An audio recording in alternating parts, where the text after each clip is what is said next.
வாக்காளர் பட்டியல் சிறப்பு தீவிர திருத்த பணிகளை எதிர்த்து வருவாய்த்துறை அலுவலர்கள் பணி புறக்கணிப்பு போராட்டத்தில் ஈடுபட்டிருப்பதால் கிருஷ்ணகிரி வட்டாட்சியர் அலுவலகம் வெறிச்சோடி காணப்படுகிறது. இதனால் பல்வேறு கோரிக்கைகளுக்காக மனு அளிக்க வந்த பொதுமக்கள் ஏமாற்றத்துடன் திரும்பி சென்றனர். மேலும் விவரங்களை செய்தியாளர் பிரதீப் குமாரிடம் கேட்கலாம். பிரதீப் குமார், விரிவான விவரங்கள். வணக்கம். கிருஷ்ணகிரி மாவட்டத்தில் தேர்தல் ஆணையத்தின் SIR பணிகளை எதிர்த்து வருவாய்த்துறையினர் அலுவலக பணிகளை புறக்கணித்து ஒருநாள் வேலை நிறுத்த போராட்டத்தில் ஈடுபட்டு வருவதால் சம்பந்தப்பட்ட பணிகளுக்காக வந்த அலுவலகத்தில் வந்த பொதுமக்கள் கடும் அவதி அடைந்துள்ளனர். தமிழகம் முழுவதும் தேர்தல் ஆணையத்தின் சார்போடு நடத்தப்பட்டு வரும் SIR பணிகளை எதிர்த்து அரசு ஊழியர்கள் பல்வேறு போராட்டங்களில் ஈடுபட்டு வருகின்றனர்.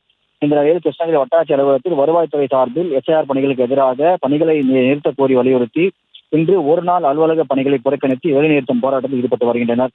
இதனால் காலை முதலே கிருஷ்ணகிரி வட்டாட்சி அலுவலகத்தில் இன்று விடுமுறை என பலகை வைக்கப்பட்ட நிலையில் அலுவலக கடைகள் பூட்டப்பட்ட நிலையில் வெறிச்சோடி காணப்பட்டது. இதனால் அலுவலக பணியாளர்கள் யாருமின்றி அலுவலகங்கள் காலை இருக்கைகளுடன் வெறிச்சோடி காணப்பட்டது வருகிறது. இந்த நிலையில் இந்த தகவல் தெரியாமல் இன்று அலுவலகத்திற்கு பல்வேறு பணிகளுக்காக அலுவலகை சந்திக்க வந்த பொதுமக்கள் அலுவலகத்திற்கு வந்து பூட்டப்பட்டிருப்பதை கண்டு ஏமாற்றத்துடன் திரும்பி சென்றனர். இதனால் இந்த SIR பணிகளால் வருவாய்த்துறையினர் போராட்டத்தில் ஈடுபட்டிருப்பதால் தினதோறும் பணிகளுக்கு வரக்கூடிய பொதுமக்கள் கடும் அறிந்துள்ளனர். விவரங்களுக்கு நன்றி பிரதீப்.